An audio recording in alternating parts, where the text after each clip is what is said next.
Beshem Ha'af, Vehaben, Veruah Kodesh, Ha Elohim Echad. Di dalam nama Bapa dan Putra dan Roh Kudus, Allah yang Esa. Amin. Shalom, Boker Tov, selamat pagi. Kita di serial lecture Torah yang kedua. Bahasanya adalah Musa penulis kitab Taurat dan para pendahulunya. Torah adalah kitab suci bagi tiga agama besar Ibrahimi, yaitu Judaism, Kristen, dan Islam. Kitab suci para penyembah Allah yang disembah oleh Abraham Avinu, Abraham bapak kita. Allah itu Esa, dikenal atau tidak dikenal, dia tetap Esa. Allah itu milik universal, tidak boleh dimonopoli oleh satu golongan agama saja. Rabbi Jonathan Sacks menulis dalam bukunya Future Tense, Jews, Judaism, and Israel in the 21st Century. Rabbi Sacks mengatakan, God of Israel is the God of everyone, but the religion of Israel is not the religion for everyone. Christianity and Islam borrow much from Judaism. God is the God of everyone in general. Musa adalah penulis 5 kitab Torah. Torah, Sheviktav, Kejadian, Keluaran, Imamat, Bilangan, Ulangan. Musa disebut oleh Philo sebagai filsuf terbesar sepanjang zaman. The All Great Moses dalam tulisannya On the Life of Moses, buku kedua, chapter 211. Ini berhubungan dengan ungkapan Moshe Rabenu, Rabban Shekol Hanefiim. Musa, Rabi besar kami, guru besar bagi seluruh nabi-nabi. Musa adalah pemimpin ulung, pemberi hukum, menjadi sosok perantara Allah dan umatnya dalam menyampaikan pesannya dan hukumnya. Musa membawa orang Israel keluar dari perbudakan di Mesir. Musa membina bangsa Israel menjadi suatu bangsa yang dikhususkan untuk mengabdi kepada Allah yang membawa mereka sampai ke perbatasan negeri yang dijanjikan kepada bapak-bapak leluhur mereka, yaitu Abraham, Ishak, dan Yakub. Musa secara silsilah adalah keturunan Abraham dari Ishak, dari Yakub, yaitu Israel, dari suku Lewi, dari Puak Kehat, dari Amram. Kemudian lahirlah Musa dan kedua saudaranya, yaitu Harun dan Miriam.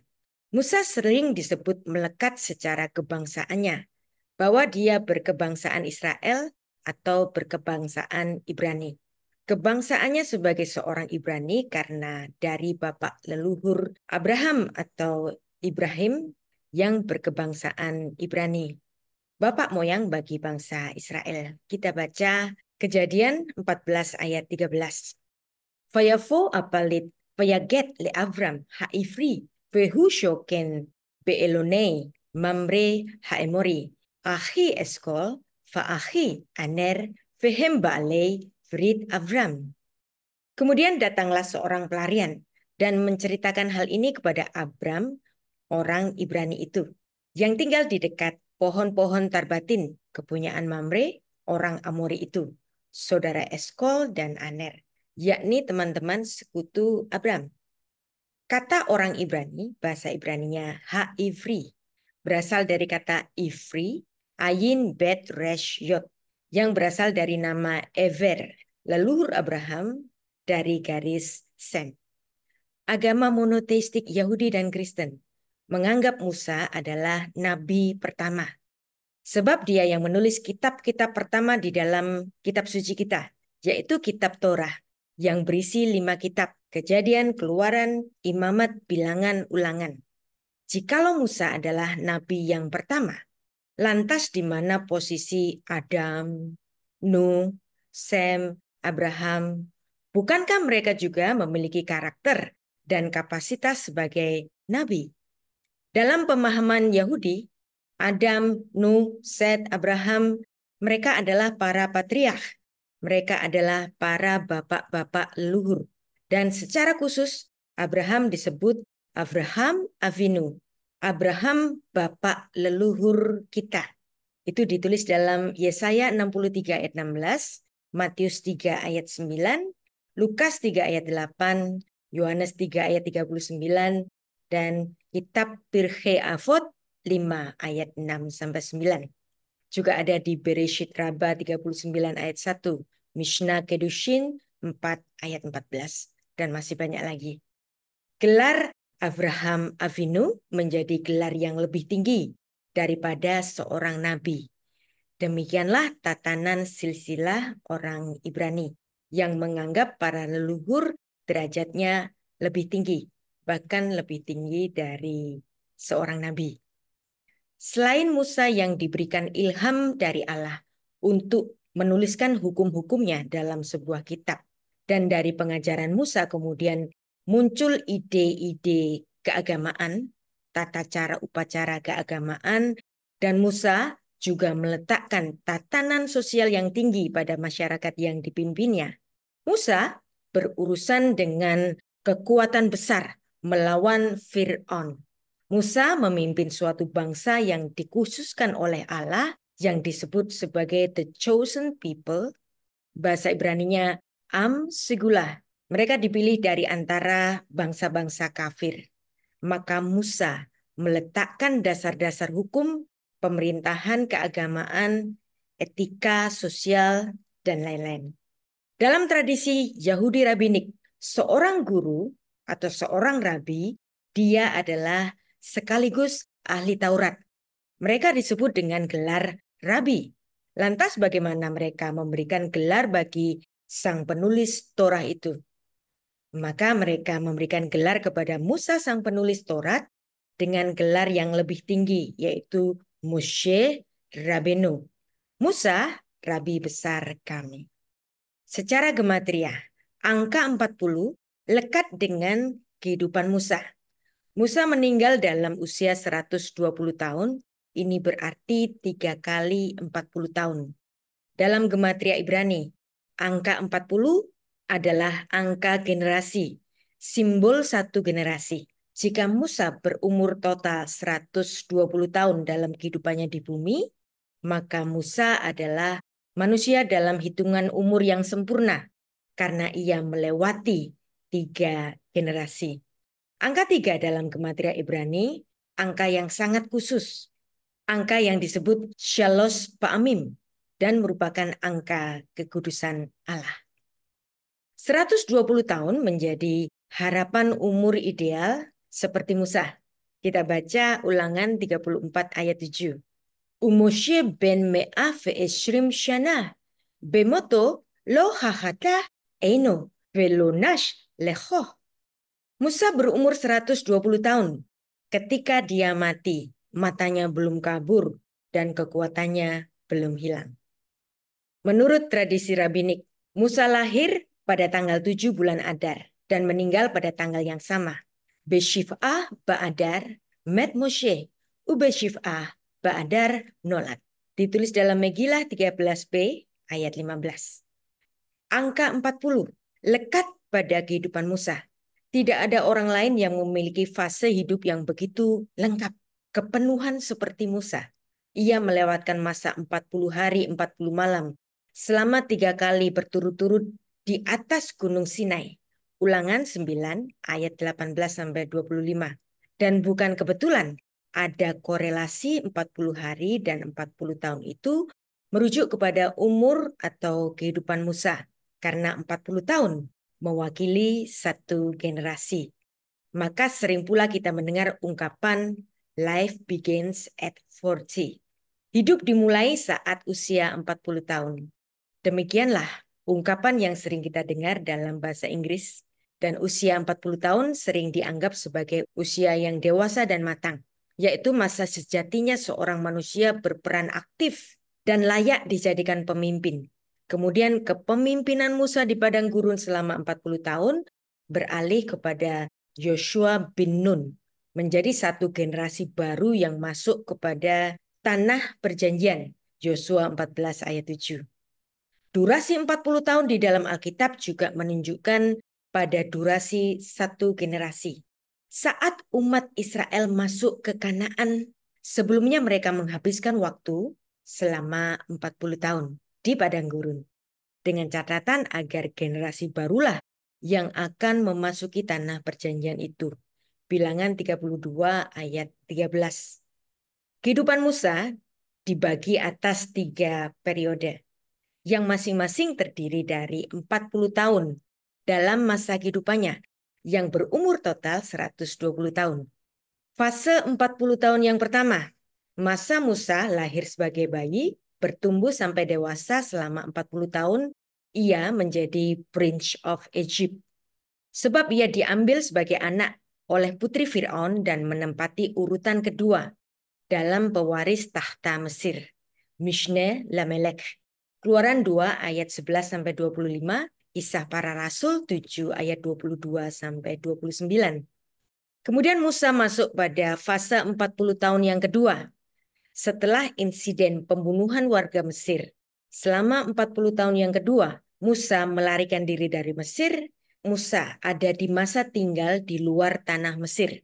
Dia berada di tanah Nod, di Midian, dan di wilayah-wilayah lain, sehingga kita mendapatkan detail nama-nama tempat atau nama-nama wilayah di sepanjang kitab Kejadian. Pada fase ini, Musa menjalani kehidupan sebagai orang biasa, seorang pengembara yang mengalami banyak hal di luar pengalaman di masa lalunya sebagai bangsawan, sebagai Prince of Egypt. Kemudian Musa masuk pada fase 40 tahun yang ketiga, adalah masa perjalanan keluar dari Mesir, Exodus di padang gurun, yang juga dituliskan dalam Kisah Para Rasul pasal 7. Musa menjadi pemimpin bagi bangsa Israel, Musa sebagai Nabi Allah, Ulangan 34 ayat 7, dan juga ditulis dalam Keluaran 7 ayat 7. Musa dalam kehidupannya telah melewati 3 generasi penuh, 3 kali 40 tahun. Ditinjau dari majas khas Ibrani Tautologia, yaitu The Empathic of Semitic Triplets. Musa adalah seorang yang secara penuh telah melewati kehidupan dan masuk pada usia yang sempurna. Ungkapan yang menarik yang umum diucapkan oleh orang-orang Yahudi pada sahabatnya ketika berulang tahun, yaitu harapan umur yang didoakan adalah May you live happily until 120 years.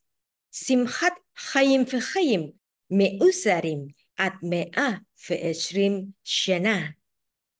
Dalam kitab Torah kita menemukan pribadi yang hidup sampai 120 tahun adalah Musa. Ia menjadi salah satu nabi terhebat sepanjang masa yang menurut pemahaman tradisi Yahudi, ia lahir dan meninggal pada tanggal yang sama, tanggal 7 bulan Adar. Para rabi besar Yahudi yang umurnya mencapai 120 tahun adalah Rabi Hillel, Rabi Yohanan ben Zakkai, Rabi Akiva, dan Rabi Yehuda Hanasi. Musa dibesarkan sebagai Prince of Egypt. Untuk hal ini, Stefanus dalam Alkitab Perjanjian Baru bicara mengenai Musa demikian. Musa dididik dalam segala hikmat orang Mesir, dan ia berkuasa dalam perkataannya dan perbuatannya. Fayelumat Moshe bechol khotmat Misraim, fayehi gibor bidevarim uve maasim. Bagaimana Musa menjadi Prince of Egypt? Mari mempelajari sejarah hidup tentang Musa sejak awalnya.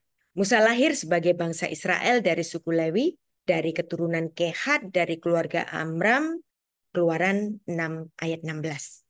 Ibunya bernama Yochebed, ayah Musa bernama Amram. Kita baca Keluaran 6 ayat 19. Wayikah Amram et Yochebed dodatolo le Isya fatelet lo et Acharon ve'et Moshe ushnei chaye Amram seva usheleshim ume'ah shanah. Dan Amram mengambil Yokebed, saudara ayahnya, menjadi istrinya. Dan perempuan ini melahirkan Harun dan Musa baginya. Umur Amram 137 tahun.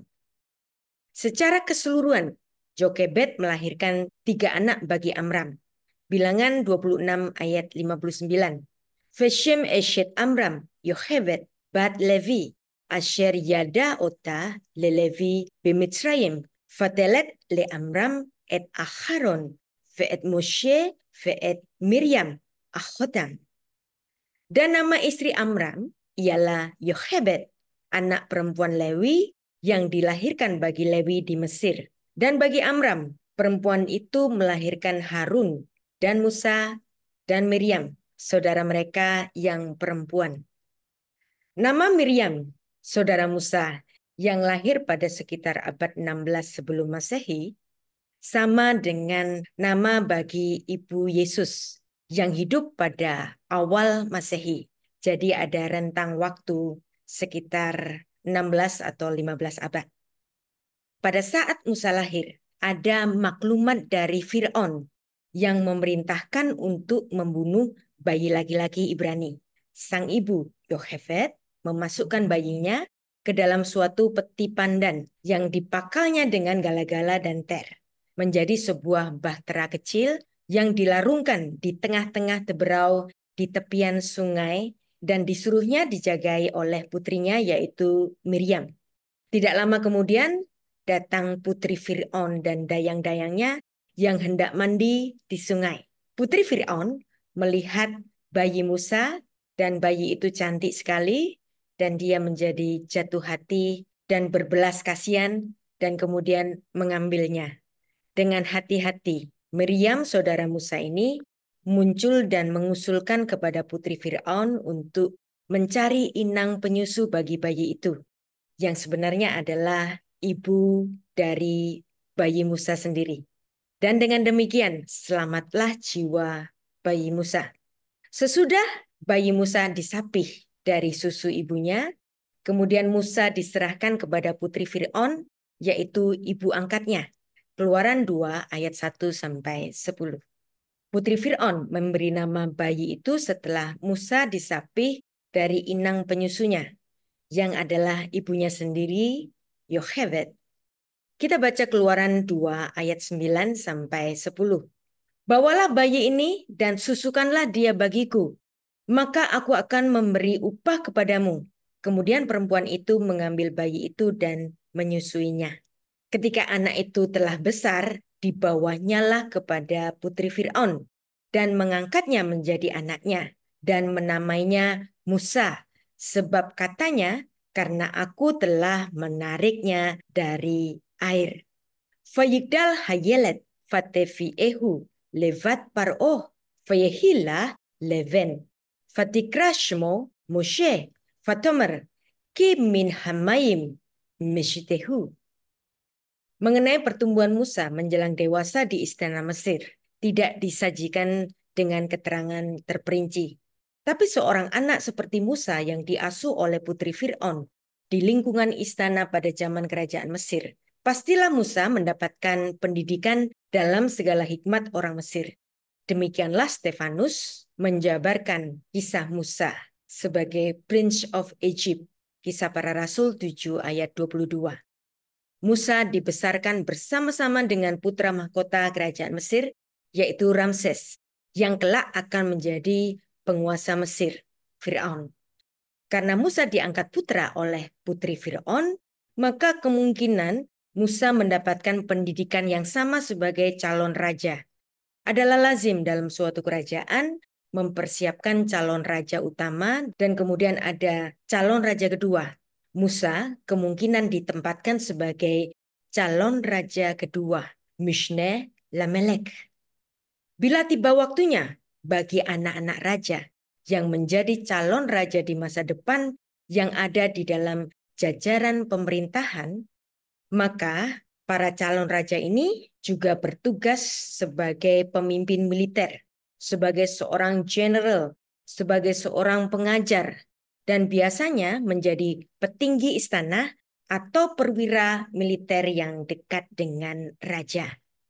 Dan pastilah Musa diperlakukan demikian.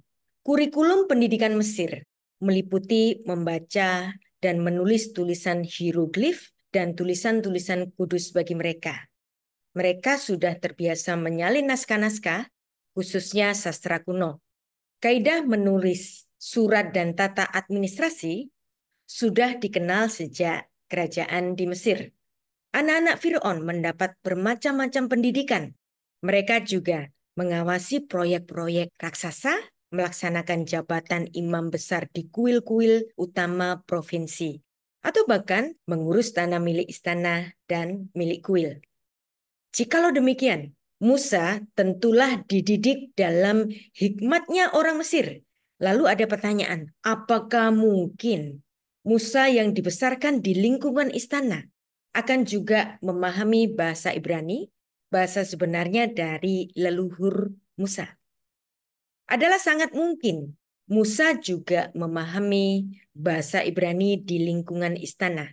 Selain orang Ibrani berjumlah sangat besar pada zamannya Musa, dan itu melalui proses yang panjang.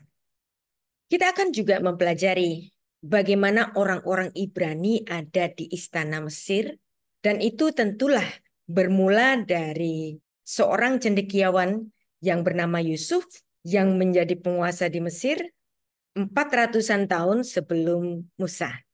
Orang Sem atau orang Ibrani, mereka ada di setiap lapisan masyarakat Mesir sejak zaman dahulu kala. Yang terbesar adalah seorang Ibrani yang dipercaya oleh Raja Mesir, yaitu Fir'aun, yang bertitah di hadapan dewan dan penasehat kerajaan, dan semua telah sepakat bahwa Yusuf putra Yakub, cucu dari Abraham, dapat dimasukkan dalam rencana proyek antisipasi musim paceklik yang akan segera diberlakukan.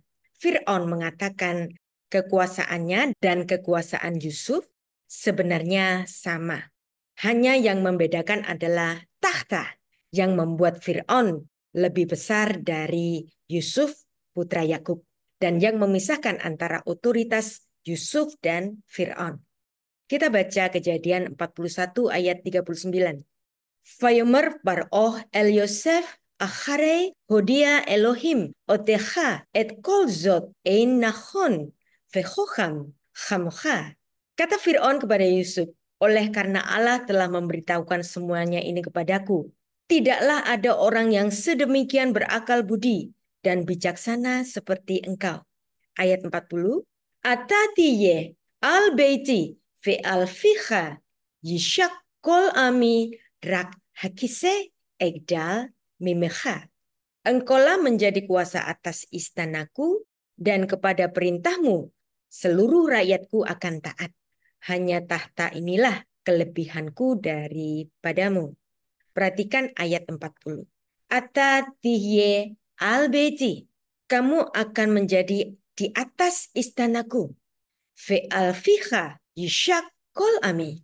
Frasa ini sebenarnya sangat sulit diterjemahkan. Artinya secara harfiah. Dan mulutmu engkau akan mencium seluruh bangsaku. Yang memaksudkan bahwa dan perintahmu engkau akan berkuasa atas seluruh bangsaku. Dan kata-kata Fir'aun bukanlah kata-kata kosong belaka. Ia melanjutkan dengan pemberian kewenangan dalam suatu upacara yang formal bagi pengangkatan Yusuf di Mesir. Yusuf diberi kuasa untuk mengatur Mesir dalam segala hal.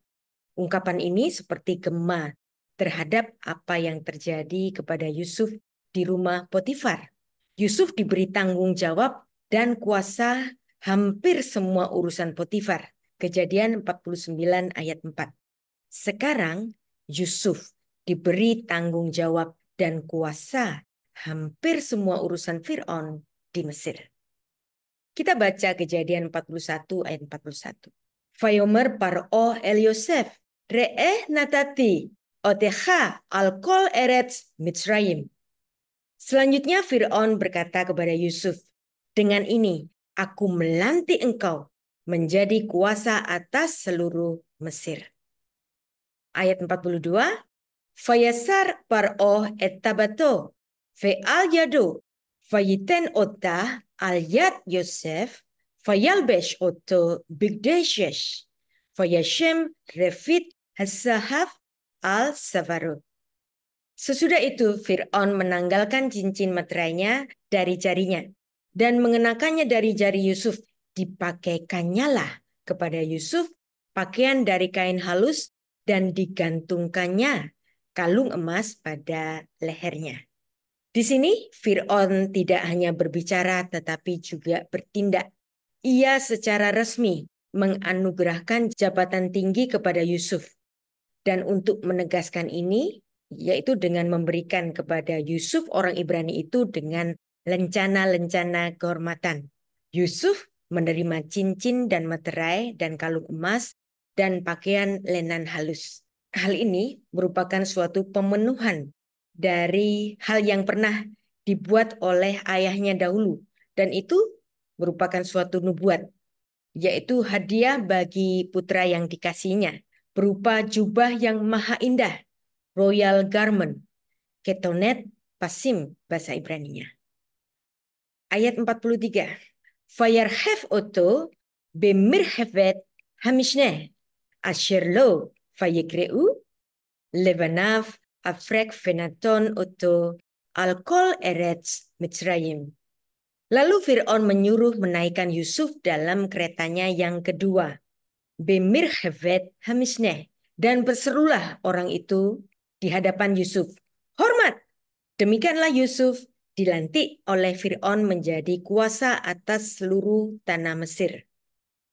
Ilustrasi gambar ini nampaknya mirip dengan kisah Musa yang menjadi Prince of Egypt, sebab ia diadopsi oleh putri Fir'aun yang diambil dari sungai Nil.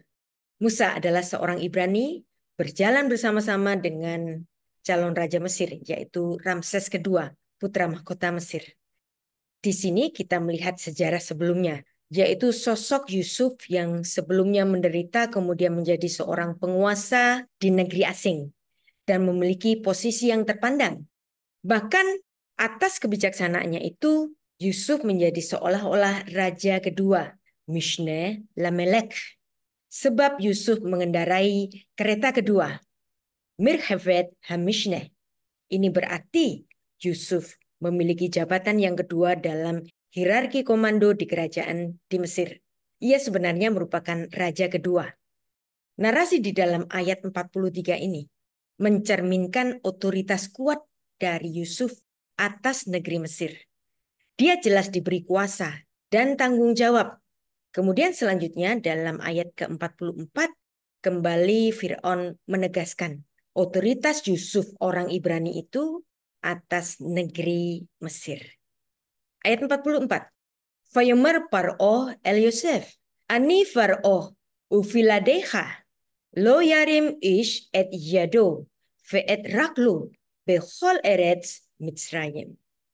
Berkatalah Fir'aun kepada Yusuf, akulah Fir'aun, tetapi dengan setahumu seorang pun tidak boleh bergerak di seluruh tanah Mesir. Selanjutnya pada Kejadian 45 ayat 26, dikatakan bahwa Yusuf orang Ibrani itu adalah seorang moshel, seorang penguasa. Tetapi tampaknya ia bukan sekedar moshel yang menguasai suatu provinsi saja. Sebab Yusuf memiliki kewenangan sebagai raja kedua. Kerajaan kuno termasuk di timur dekat, bukan negara demokrasi. Segala titah seorang pemimpin adalah hukum. Maka segala apa yang dititahkan Fir'aun perihal posisi Yusuf dengan sendirinya resmi merupakan hukum negara. Dan selanjutnya, dalam meneguhkan bahwa Yusuf telah menjadi orang Mesir dan menjadi penguasa atas Mesir, Yusuf diberi nama Mesir, Safnat Paaneah, ditulis dalam Kejadian 41 ayat 45. Vayikra Far'o, Shem Yosef, Safnat Paneah, Vayiten lo et asnat bat Potifera, kohen on, leisha, Vayetse Yosef al Eretz Mitzrayim. Lalu Fir'aun menamai Yusuf Safnat Paaneah, serta memberikan Asnat, anak Potifera, imam di On, kepadanya sebagai istrinya. Demikianlah Yusuf sebagai kuasa atas seluruh tanah Mesir. Fir'aun memberi nama baru bagi Yusuf orang Ibrani itu sebagai tanda dari identitasnya yang baru, sebagai tanda penguasa yang baru. Fir'aun memanggilnya dengan nama Safnat Paneah. Secara kajian leksikon Ibrani mengartikannya dengan Treasury of the Glorious Rest, lumbung perbendaraan besar yang mulia. Dan ada juga yang menafsirkan nama itu dalam artian God speak, he lives. atau dalam artian pengungkap rahasia. Kata Zavnat mengacu pada kata soven yang artinya kode atau sesuatu yang sulit dipahami atau yang tersembunyi dari logika yang normal. Selanjutnya kata paneah menunjukkan bahwa Yusuf telah pineah menguraikan suatu soven, suatu kode yang tersembunyi. Fir'aun juga memberi Yusuf orang Ibrani itu seorang istri yang bernama Asnat. Dia adalah putri dari Potifera, seorang imam di On, Mesir. Demikianlah Yusuf menjadi orang yang berkuasa dalam pemerintahan di Mesir, dan dia menjadi orang yang terpandai di Mesir, dan dia menjadi orang yang paling berhikmat di Mesir. Dalam Kejadian 41 ayat 38, bahkan Fir'aun mengajukan pertanyaan retoris. Hanimsa hazeis asher huwa Elohimbo. Mungkinkah kita mendapatkan orang seperti ini? Seorang yang penuh dengan roh Allah. Dengan demikian, kemungkinan di Mesir sendiri telah berkembang suatu kepercayaan monoteis. Sejak hadirnya Yusuf orang Ibrani itu menjadi penguasa di Mesir.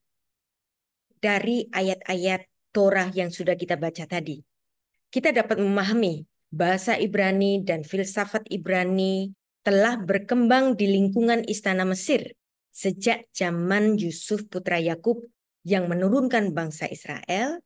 Di zaman kemudian, sekitar 400 tahun setelahnya, lahirlah seorang pemimpin yaitu Musa. Bahwa sebelumnya telah ada Yusuf orang Ibrani menjadi seorang cendekiawan terkemuka di Mesir. Dan dia seorang Ibrani yang berbahasa Ibrani. Sebagai seorang cendekiawan terkemuka dan seorang penguasa kedua di Mesir, memungkinkan Yusuf memulai sistem pendidikan dan dia membangun suatu perpustakaan dan pusat pengetahuan dan penelitian di Mesir. Termasuk bahasa Ibrani akan sangat berkembang juga di lingkungan istana Mesir. Ini memungkinkan di masa datang sekitar 400-an tahun kemudian ada seorang bayi Ibrani yang diadopsi oleh putri Fir'aun. Ini memungkinkan Musa sebagai Prince of Egypt memahami juga bahasa Ibrani dan tulisan-tulisan Ibrani. Dan ada kemungkinan orang Israel kuno mengkonversikan huruf hieroglif Mesir menjadi huruf-huruf alfabet Ibrani Paleo yang juga bersifat piktogram seperti aksara hieroglif Mesir.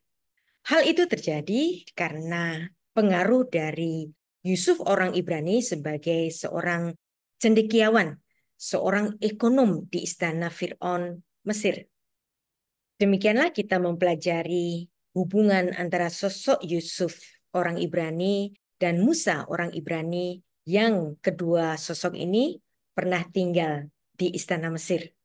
Sehingga ini memberikan kita suatu dasar pemahaman bahwa Musa sebagai Prince of Egypt, dia memang sengaja dipisahkan dari keluarganya oleh Allah Israel agar Musa dididik sebagai orang yang sangat berpendidikan, mengingat keluarga-keluarganya yang lain, orang-orang sebangsanya menjadi kaum budak dan mereka menjadi kaum yang tidak terpelajar, sehingga bangsa Israel yang telah berubah status menjadi para budak di Mesir ini akan dipimpin oleh seorang cendekiawan yang sudah memiliki latar belakang pendidikan sebagai seorang pemimpin, sebagai orang yang berkemampuan membaca dan menulis, juga pemimpin yang memiliki kemampuan militer, dan kemampuan-kemampuan yang lain yang diperlukan bangsa Israel, bangsa kaum budak itu untuk keluar dari Mesir.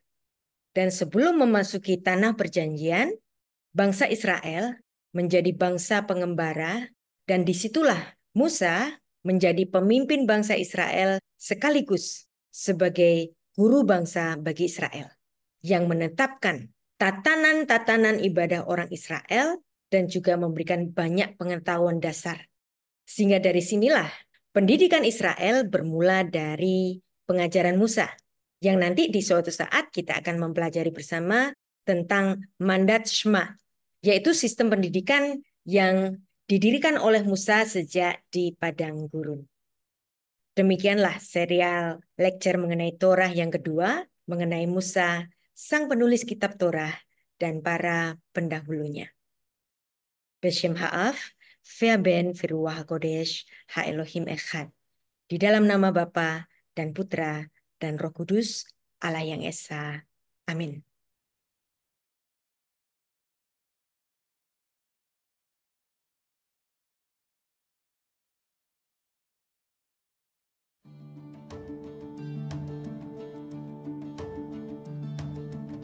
We